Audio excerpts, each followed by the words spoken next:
13 games, no days off, and it starts today at Coors Field, where pitching gets wrecked. This stretch will test everything.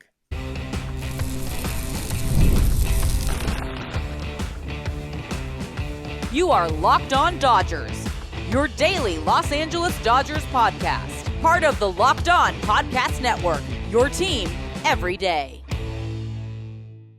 I'm Harry Ruiz, that's Travis Rogers, and it's time for Locked On Dodgers. On today's show, we're diving into the listener line with some great questions, including what about a potential 7-man rotation? LA quietly adds a new arm via trade, but first, the Dodgers hit the road for a massive National League West trip that could shape the next few weeks. It's one of the most important stretches for this early season because it's the first time that they have these many games in these many days. 13 games in 13 days, and it starts with that 7-game road trip. First off, 4 games in one of the toughest environments in baseball, Coors Field, then 3 in San Francisco. Division games, weird environments, no days off. Travis, this is where things can get messy fast, or where a great team like the Dodgers separates itself from teams that are struggling big time, like the Rockies and Giants, that on paper, it looks like a mismatch. Yeah, but I think you're right. I think there's a lot of things going on here. Number one, that, every team's got a trip that you got to kind of grind through. It's not like the Dodgers are the only team that have to do this. So this is just part of being a major leaguer. But I think you bring up a really good point that, the early part of the season, they build in some off days. A lot of it's because of weather and some other things as well. But now that you're kind of into the meat of the season, you more or less play every day. There's an off day here or there, but having a couple of weeks in a row where you're just grinding it out, that's part of being it. That's where your depth comes into play. That's where having multiple bullpen options comes into play. That's where having an additional starting pitcher that can maybe fill in for you when you need him is a really big deal. Thankfully, the Dodgers have all of these things. I also like what you said, Harry, too, that the Rockies are obviously not a particularly strong team. They're not going to win a lot of games, but going to Coors Field can really smack the you-know-what out of you. It can be a real mess because even if you go in there and win games, you can burn up your bullpen. You can blow up your starting pitching. You can get into some weird habits because the ball flies the way that it does. You can get some results that don't really give you a true reflection of how you're playing. So you got to kind of reset when you leave Colorado, and who knows how long it takes when you do that. Sometimes you can snap right back in. Sometimes it can kind of put you in a weird spot. I think it's a perfect reasoning for why the Rockies are as bad as they are, other than the fact they don't have a ton of great players. But playing half your season in a place that's giving you weird feedback is really challenging. So I'm excited to see it. This is where, the really good teams get an opportunity, like you mentioned, to kind of separate from the pack. Dodgers have been terrific through the early part of the season. I would argue, I don't think that they've played their best baseball or even anything approaching it. And yet here we are, they're 14-4. It's a really remarkable start to the season, but I think we'll get a little more information after this trip. They're, two tough places to play, like you mentioned. Yeah, and when it comes to Coors Field, the altitude isn't just a storyline. It's real. It's a physical challenge for the players out there. And then for the pitchers, when they're out there, that the ball carries differently. Pitches don't move the same, and command becomes even more important than usual. But what works at Dodger Stadium can fall apart quickly in Denver. So let's put the spotlight on the guys that are scheduled, that are the probables for the Dodgers. First off, Tyler Glasnow. He's been doing a great job. Emmet Sheehan, slow start, better as of late. Roki Sasaki, that's the one I have my eye on, and that's the one that I'll give him a mulligan in Colorado because, man, 10 walks in his last start, that was too many. And now you go at a place where the ball flies like crazy. That's interesting. And now another interesting one is Justin Robleski, who just had the game of his life at Dodger Stadium this week. Now he's going to go and start the week off Monday with the Dodgers at Coors Field. So what do you think about the spotlight being on these 4 guys, these being the probables? Is it just an opportunity to keep on going the way that it is, or just if something happens, you can just credit it to Coors Field? Yeah, I think it depends on who we're talking about, right? I think like a player like Glasnow, who's going to get the opener, I expect him to pitch well. I expect him to know how to deal with it. He's been there and he's done it. And, he's a veteran player in this league and he's had to go through this before. I think he knows probably how to slightly alter his repertoire or his mix or whatever it is. And you got to lean more on hard stuff. You can't do quite as much of the softer stuff that you want. And thankfully for him, he's a hard stuff pitcher. He is an electric kind of stuff guy. So I think that he'll probably be okay.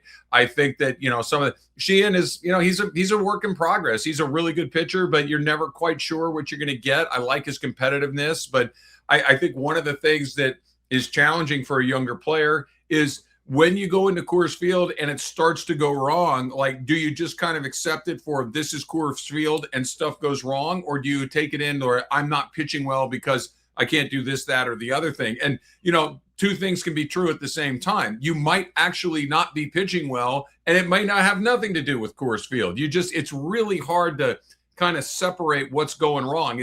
Am I getting hit because the ball doesn't break because the air's thin? Or am I getting hit because I'm throwing lousy pitches? It's kind of hard to figure out what those are. Robleski, I would put in the same boat as Sheehan. I think for Sasaki, it's really, really easy. I think that we've kind of gotten to the point with him that it's not complicated at all. Is he throwing strikes? If he is, great. It is, and even if he gives up a bunch of doubles and some home runs, I honestly think that would be a massive step in the right direction. It's if he's walking a few guys and then he gives up doubles and home runs that it becomes a huge problem. I think that, I don't want to say he's getting close to getting sent out, but I think it at least has to be in his mind. I think he's going to get more starts. I think he's going to be given a little more runway, but he can't pitch like he's pitched so far. He has pitched horribly. I think we kind of missed the mark, and not you and me specifically, but just all of us collectively, that first start out of spring, because spring training was so terrible that because his first start was only kind of terrible, we're like, hey, it's a step in the right. No, it wasn't. It was garbage. It was a bad start. And he's been pretty lousy about every time he's taken the ball. So I think he really needs to find a way to lock in, to find the strike zone. And if he doesn't, I mean, buckle up, buddy, because you're not going to be here for at some point. Dave Roberts and Andrew Friedman, they can't look at the other guys in that clubhouse and say, oh, no, we're going to keep doing it. It's like, he's not one of our 5 or 6 or even 7 or 8 best guys. What are we doing here? I think that the clock's ticking. We're not getting close to the end, but we've at least started the timer. It's literally that first start was like, well, it wasn't that bad. It kind of was lower than it wasn't, but compared to what we had seen earlier, it's like, well, we know it could have been worse. But the thing that he has in his favor too is these 13 games in 13 days. You want to have as many hands on deck for the team, and with Blake Snell still not available, you go with him. The next day off is April 30th, and after April 30th, they have a 6-game road trip: St. Louis, and then the Astros, and then you have the 7th off, and then you go on another big streak of games: Braves, Giants, Angels, Padres, another big streak of games where it's 2, 9, 10, another 13 days and 13 games. So for now, I feel that Sasaki feels safe knowing that you have these 2 stretches of 13 games in 13 days, and you got that big question mark with Shohei Ohtani. Are they going to just pitch him the days before an off day as they have so far this season? Sasaki, you know that you can move him around there up and down that rotation, but it'll be interesting to see him out at Coors Field. I think he's safe. I agree with you, but he's safe for all the wrong reasons. He's safe because of the schedule. He's safe because Blake Snell isn't ready to go yet. He's safe because Gavin Stone had a setback, early in spring training. He's not safe because he's pitched well. He's safe because they don't really have the extra arms to kind of say, go figure it back out in Oklahoma City, go figure it out in AAA. That once those guys start to come back, he is clearly the odd man out. He is clearly the weakest link in that chain. Emmet Sheehan has pitched. I agree with what you said. He's been okay. There's been some games that have been pretty good. There's been others that weren't fantastic. Robleski's been pretty good. So, he's the clock's ticking on him. And the second that they have an option to not use him, if he continues to pitch like this, they won't. He's on the clock.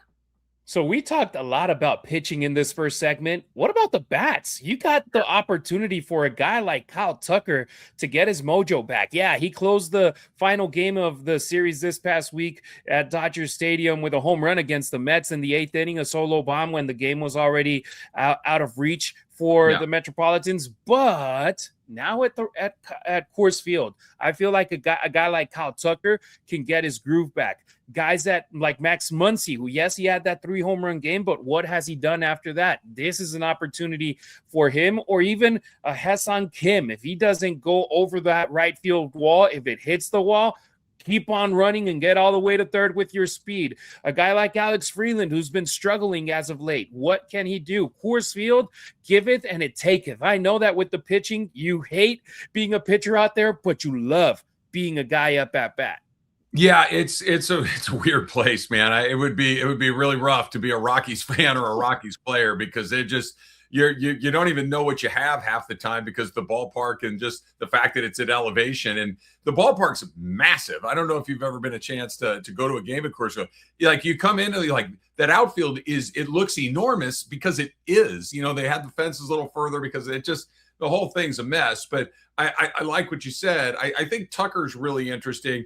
Tucker hit the ball hard 3 times on Wednesday night. He hit the home run in the 8th inning, but he hit 2 other balls. He didn't get a hit on either one of them. But Harry, he smoked 3 balls in that game. So I think he's really close to coming back in. He's a really good player. That he's going to hit is not a big surprise. So I think these 2 things are coming together at exactly the right time. He's starting to hit the ball in the barrel. He's fine. He hit the home run on Wednesday night, and now he's going to go face some more gettable pitching in a really hitter-friendly ballpark. So I wouldn't be surprised if Kyle Tucker got hot in Colorado and stayed hot in San Francisco.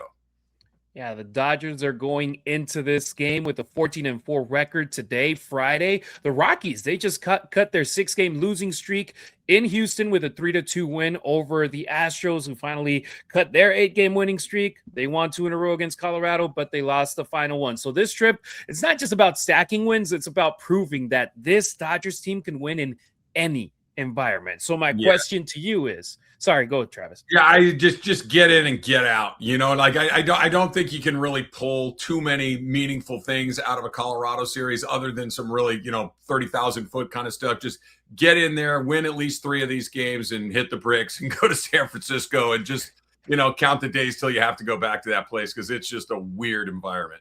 Yeah, these 4-game series are always funky because you're always thinking go win 2 and you're in a good position. 4-game series is like, well, you win 2, you're guaranteed a split, and you don't want to split a series against a team like the Rockies. So my question to you, do you think the Dodgers dominate this road trip, or do you see Coors Field causing some real problems for LA? Drop your take in the comments, or let us know on any of our social networks at Locked On Dodgers, or hit up the Locked On Dodgers listener line, 2793-LOCKED. I want to hear where you stand. Coming up on Locked On Dodgers, the Dodgers made a quiet trade that might not look like much right now, but we've seen this story before. Could this be another pitching project that turns into gold? MLB season is back, and you can feel it. Fresh starts, big expectations, three-peat, and that first crack of the bat. Whether it's a breakout rookie or a division race that goes down to the wire, there's nothing like being in the ballpark for it. The only problem is that getting tickets can feel like a grind. Long queues, surprise fees, prices jumping at checkout. That's where Game Time comes in. The Game Time app gives fans the advantage with constant innovation. It's how you unlock amazing tickets and experiences in just a few taps. It's simple to use too. The Game Time guarantee means you get 100% authentic tickets delivered on time at the best price. And here's the best part. Fees are included in the price you see. What you see is what you pay. Period. The Soul deals, they're awesome. They're my personal favorite because it lets me pick the section and save even more while Game Time selects a seat. 2 taps and it's done. No stress, no hidden fees, just great seats in minutes. That's what makes it so easy to decide last minute to hit up a game.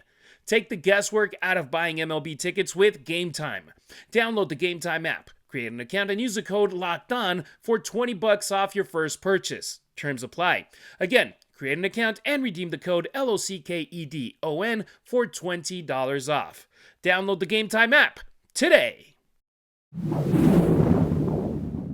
Baseball is finally back, and to celebrate, I'm giving you a full month of the Everydayer Club for free. Go to LockedOnDodgers.supercast.com and use the code FINALLY.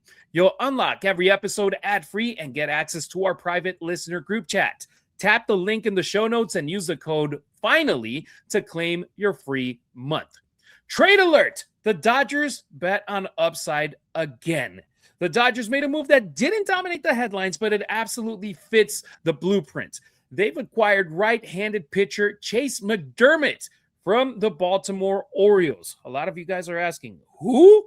But if you followed this team long enough, you know exactly what this is. This is a buy low, high upside play. He's 27 years old, and the numbers, especially recently, don't jump off the page in a good way. He has struggled with his command. His ERA is very inflated, and his limited big league action hasn't gone smoothly. But here's why the Dodgers are interested. The stuff, it's real. He's a strikeout pitcher, over 500 strikeouts in just over 400 minor league innings. That right there, that's not an accident. That there's some swing and miss ability in his arsenal, especially with his fastball slider combination, Travis. Yeah, I think this is, if I had to guess, Harry, and I'm just kind of spitballing here and having heard these guys talk about this stuff a lot and talk to scouts and coaches and stuff, there are certain guys that some scouts or a particular coach have always kind of liked, right? And maybe they saw him in high school. Maybe they saw him in college. And they just, when the draft comes around, you didn't get a chance to pick him when you thought you might get a chance to pick him. And you kind of follow a guy along through the minor leagues. And especially if that player struggles a little bit, it's always kind of one of those deals where you say, I wonder why they didn't get what I thought you could get out of that guy. And then a player like you're talking about becomes available. You can get them on the cheap. You can get them at a very discounted rate. And now all of a sudden you start thinking, maybe I can fix it. Maybe I was right. And the Dodgers have been right way more than they've been wrong, that they can come in and say, you know what? Let's change your mix. I think this is the first thing they do with pitchers in particular. I've talked to people inside the organization that the conversation is, hey, why? I heard Tyler Glasnow talking about this on another podcast the other day. Stop throwing this pitch. Start throwing this one. This one gets hit at a rate of about 30%. Why are you throwing it? This one gets hit at a rate of about 4%. Throw that. And it's pretty simple. And that more people don't understand that, I think speaks to the Dodgers' kind of level of sophistication and the way that they do. They may see some under the hood stuff, the underlying metrics about spin and all this kind of stuff that they think that they can maximize that the pitcher hasn't been able to unlock yet. So there can be a million different reasons. It really doesn't cost them much in terms of money or prospects or any of those sorts of things. It's hey, let's throw it up against the wall and see if it sticks. And if it does, we did it again. And if it doesn't, oh, well, no harm, no foul. You just keep it moving. And his problem, I know that it's going to turn on the light bulb on your head right there, Travis. It's been the command. Sure. Too many walks, too many mistakes in the zone at Major League Baseball level. That gets punished immediately. You can look at Roki Sasaki, walk. Well, you're going to get in trouble with runners on base. But why do the Dodgers make this move? Because this is what they do better than anyone. They identify a pitcher with an elite trait, sometimes one elite trait, in this case, the swing and miss stuff, and they just refine everything else. They take advantage of what he's good at, and then everything else, they work on it. And we've seen it before. Guys come into the system, and they clean up their mechanics. They tweak the way that they use their pitches, and suddenly they're being contributors at the big league level. So this is the kind of steal where they bring in someone who nobody wanted, and then a couple of months later, it's like, wait, where did they get McDermott from? How did they get him? What did they give up? Which, by the way, was a 20-year-old prospect, Axel Perez, who is still years away from being a major league player. But they were like, okay, we're willing to give him up in case we do need someone in the bullpen that we know at the end of the day, the Dodgers are one of the teams that uses the most arms out of a bullpen over a year. Yeah, we had a guest on my radio show on Thursday, a guy by the name of Kenya Barris, who's a television producer. He's a movie director, and he just finished producing. It's on Amazon right now, called Jerry West, The Logo. It's a documentary about Jerry West's life and his career with the Lakers and his career as a general manager and executive in and around the NBA.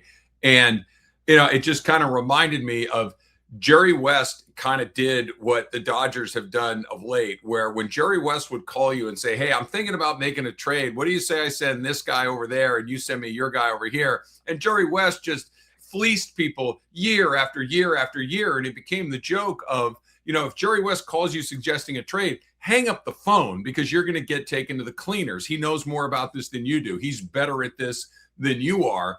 And I think that the Dodgers have kind of gotten to that point too, that if you're on the other end of an Andrew Friedman phone call, you better think twice about what it is that you're doing, because like we talked about, he's had a lot more hits than misses. And, you don't want to be the guy that said, that guy, we used to have that guy on the Dodgers that's pitching, important innings in the postseason. He used to be, that guy doesn't walk the guy in 6 outings, and he did nothing but walk guys for us. So it's a tightrope to be sure. So I'm excited to see if it works out.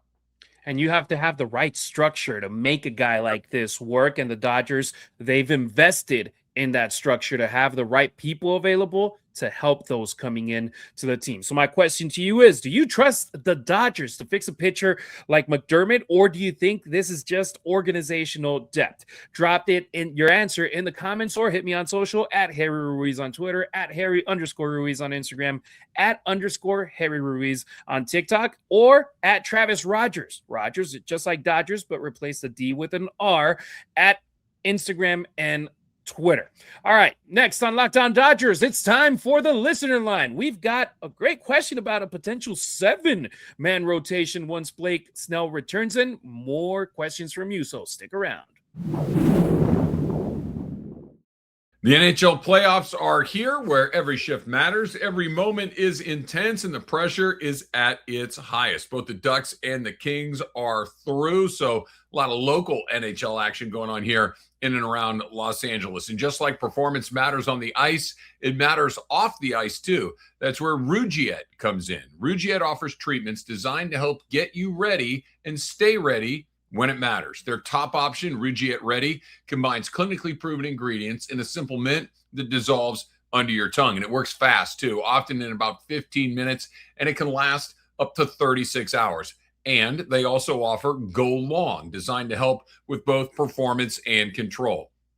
It's all about confidence, right? And feeling like yourself all over again. So head to Rugette.com/LockedOnNHL and get 15% off of your ED treatment. That's RUGIET.com/LockedOnNHL for 15% off. Rugette, performance medicine for men.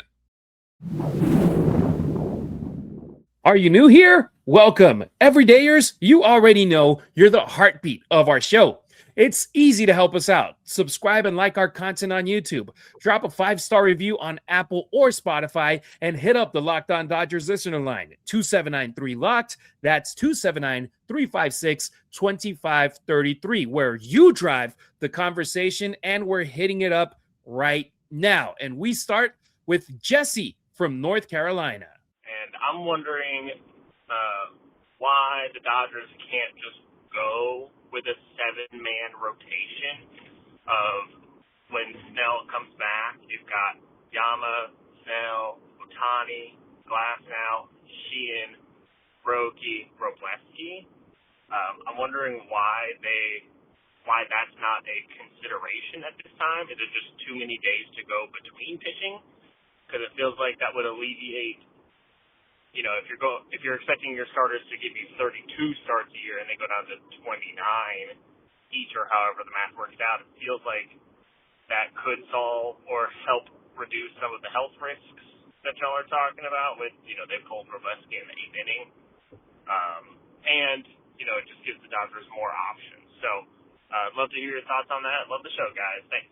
Thanks to Jesse all the way from North Carolina. So it's a fascinating question. On the surface, it makes sense, right? More pitchers, more rest, healthier arms. But in reality, a 7-man rotation creates as many problems as it solves, because rhythm matters. Starting pitchers are creatures of habit, and stretching them out too much between starts can actually hurt performance. Second, you're shrinking your bullpen. Carrying 7 starters means fewer relievers. I know that Shohei doesn't count against that total, but you need as many relievers as you possibly can have. And if you burn through them quickly, especially in close games, that's a problem. You're not going to have starts like the Dodgers had this week against the Mets with ridiculousness from Robleski, Yamamoto, and Shohei Ohtani. And third, Travis, roles become unclear here as well. Yeah, I think you mentioned the most important factor in why this becomes really challenging is that it takes an arm or two out of your bullpen, and that's a big deal. That guys do know their roles, guys do know what's being asked of them, and if all of a sudden you've got fewer of those guys doing more work, on the 7. You know, you got your 7 starters, but all of a sudden, instead of having a full complement of relief pitchers, I have 2 fewer than a full complement of relief pitchers. So who's the guy that has to pitch and mop up one day that, you know, has been also a guy that's been pitching high leverage in the 7th inning? It's like the roles get very, very confusing very quickly, and there's just a glut of starters and a lack of the bullpen guys. I've never met a group of individuals in my life that are more regimented in their routine than Major League Baseball players, and then ratchet it up even further when it comes to pitchers. They do this on day 1, this on day 2, this on day 3, 4, pitch on day 5, and repeat, and just over and over and over again, trying to find that new rhythm. I'm not saying it's impossible. I'm just saying that it would be something that is, you know, another variable in the mix. I think that the case for it is what Jesse is talking about. It may mitigate some of the health issues. That I think that is a really interesting question. I've always kind of had we were talking about the Rockies in the earlier segment. I think that's I've always thought a team like the Rockies or the White Sox should try something weird in the sense of just basically, you know what?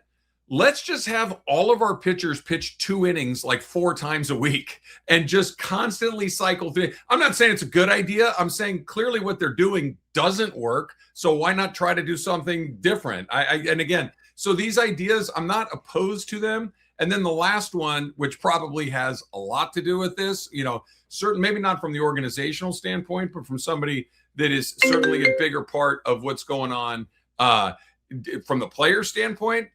Money, right? Like that if I need to hit my incentives for innings pitch, I need to hit my incentives for this or whatever it is. And if I'm getting, you know, 2 fewer starts every time through the rotation, you're taking money out of my pocket potentially. So I think that's a big part of it too. It's an interesting idea. I don't hate it. I just don't think that it would be a team like the Dodgers. I don't think is going to be the team that would ever try it. And oddly enough, only a team like the Dodgers could try it because they're the only ones that have 7 capable guys. Most teams don't have 3, much less 5 or 7. So it's a champagne problem to be sure. And look, could they occasionally simulate a 7-man rotation? Yes, with the spot starts, extra rest days, creative scheduling, but a true consistent 7-man rotation, that's very, very highly unlikely that we ever get to see it. Because also, if you have 7 people ready to start, I'm pretty sure it's like, oh, Yoshi, you're feeling something, right? Am I feeling something? Yes, you're feeling something. You're going to go on the 10-day IL. Am I? Okay, I'm going to miss a start. Sure. Okay. That's something that it's like, hey, we're going to give you a week's rest. We're going to skip one of your starts because we have so many guys and we want to make sure that you're healthy later in the year. Same could go with Tyler Glasnow. Same could go with other younger arms like Sheehan and Robleski. And like you mentioned too, Harry, and I think it's a really good point, is that the more you pitch, you know, and there's a fine line here, don't get me wrong, but sharpness matters. That's when these guys that have had like a bullpen pitcher in particular that has a long layoff and they come in, sometimes you might be a little too strong. You might have lost that fine touch on some breaking pitches. So, you know, they've been tinkering with rotation since the beginning of time, and they've kind of settled into that 5, you know, some million years ago they had 4. Now we're at 5. Dodgers and some other teams are tinkering with 6, but I think we're a ways away from more than that. No doubt about it. All right, next question. Let's go to Vegas with David. Hi, I was wondering if you guys might take a little bit of investigation, but who all got the rings? You know, did everybody on this roster, like, you know, Rosario, I mean, the names that you really don't remember from the 2025, did they all get rings? And when did they get them? When did Tim get his ring? Because he was in the minor leagues when they had the ring ceremony. So they just give it to him when he got pulled up, or do they give it to him in the minors? I'm just kind of interested in who's getting rings and when they're all getting them. All right, so the short answer, Travis, is that the team decides. There's no strict rule for Major League Baseball when it comes to rings. They typically give rings to players who participate, who are out on the field, who have at least one appearance for the team. They get a ring. Coaches get a ring. Key staff get a ring. And there's organizations that go beyond that. Front office members, trainers, broadcasters, even longtime employees, they receive rings as well. But when it comes to on the field, from what I've heard, if you play a game for the Dodgers during the season, it doesn't matter if it's 1 or 162, you're going to get a ring. Now, the when, obviously, if you're on the team on opening day the next year and it's at Dodger Stadium, you're getting your ring right then and there. For other players, like if you're in another organization, whenever you're in town, if you're with another team, they give you the ring right there. For a player like him, that's a great question, because part of the reason why he was disappointed that he started the season in OKC in AAA was that he wasn't able to receive his ring right there with the rest of his teammates. I'm pretty sure once he got back to the clubhouse with the big league team at Dodger Stadium, he got his ring delivered there, but it's just a part of the equation. It's like, who's here? You get your ring right now. When you're back, then you get your ring as well. You get a little presentation there. Yeah, the logistics are the driving force behind most of this stuff. Who's where, guys that were on the team are no longer on the team, new guys are here, all of that stuff goes. So I think you explained it pretty well. The only thing I would add to the conversation is, pretty much everybody in the organization does get one. They don't all get the same ring that the players get. Like the players' ring is a player's ring. That's the one. Blinged out. Yeah, that's the one that is just the one that makes you, oh my God, you can't, it's the size of a softball on some of these guys' hands. But the guy that works in PR, the guy that works in media relations, the person that works in marketing, all of those guys, they all get them too. Now they get a slightly different version of that ring. Like I have a lot of friends that work for the Rams as well. When they win the Super Bowl, they got rings. And by the way, they're not like Cracker Jack things either. They're real rings. Now they're not the player ones, but they're pretty darn nice. And so well earned. What an amazing little thing to have, and what a great conversation starter. But yeah, they all get them. Travis, even the replicas they give away are pretty damn nice. Yeah. Now, can you imagine one with a box and with your name on it? That's the huge, like, oh my God, I got another one. All right, and finally, let's go with Matt from Orange County to close off this segment.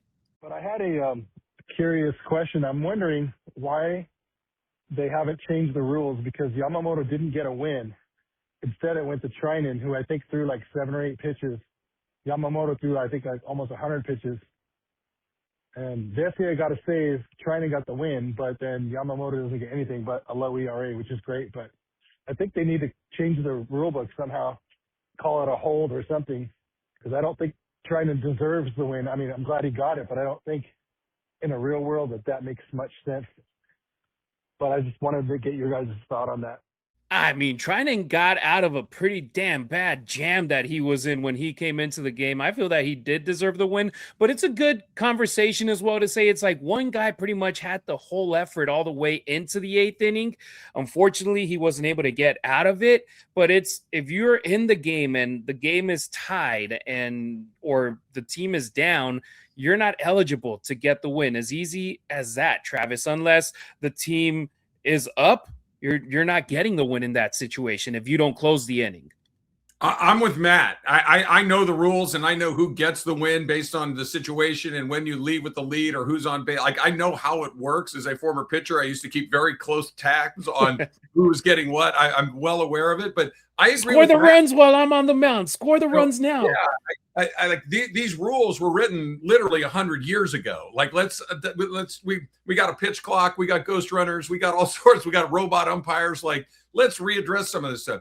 Yamamoto was the reason they won that game the other night. He should get, if the team wins the game, he should get credit for winning the game. And I understand there are certain situations where the starting pitcher would not fall into that same category. I think what you need to do is find people that are educated about baseball, that care about baseball, that understand it, write some rules, but leave a little wiggle room for common sense, where if one guy throws 90% of the game and gives up 1 run and one other guy throws 8 pitches, I mean, I just, sometimes it feels to me like we could be a little more, just common sense oriented, but I understand why it is. I understand the way that the rules work, but I tend to agree with Matt. Sometimes let's just throw the rule book out and say that guy gets the win, but that ain't coming anytime soon.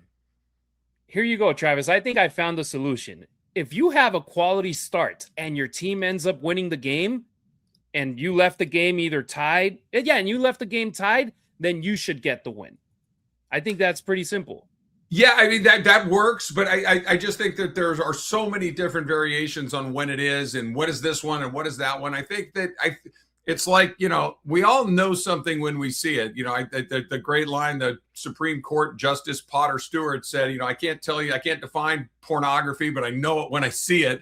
And it's like the NFL. I know what I know what a catch is. I can't tell you like, well, if it's this, it's like, we all know a catch when we see one. We know the difference between a catch and a non-catch. And I think we can kind of tell what we know when we see it on a baseball diamond. I understand why the rules are there, and the vast majority of them I'm happy with, and I think they work. But this particular one, I'm glad Matt brought it up, because it's just one of those, that just doesn't seem quite right, that I did 95% of the work and it's like I never was even there.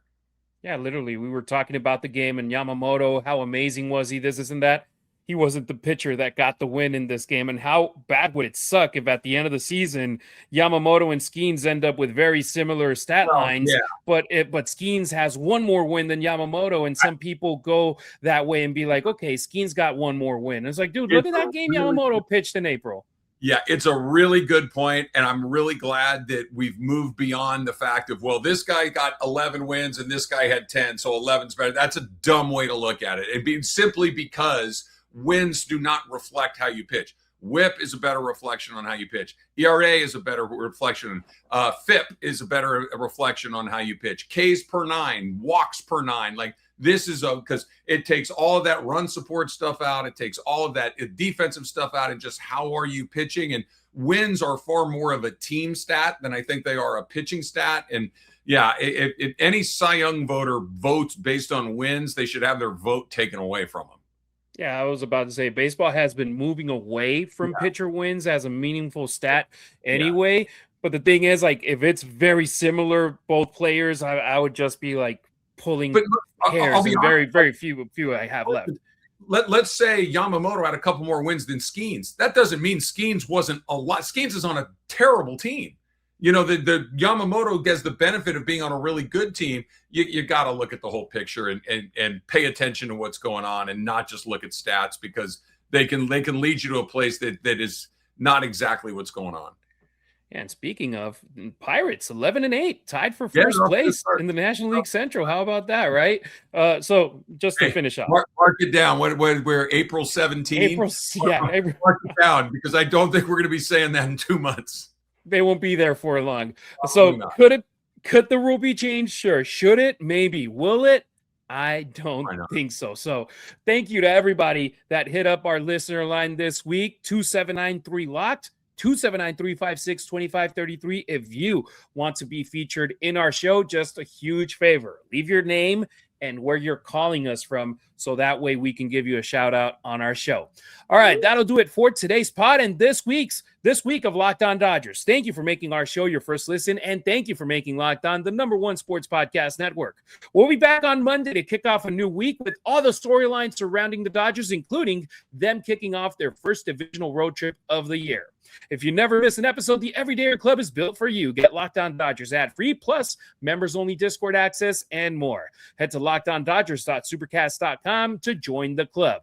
For those of you on video, we send you to the first ever 24/7 National Locked On Podcast Network YouTube channel. On audio, make sure you make your second listen Locked On Fantasy Baseball. Travis and I, we appreciate you riding with us. Until next time, keep it real, keep it Dodger Blue.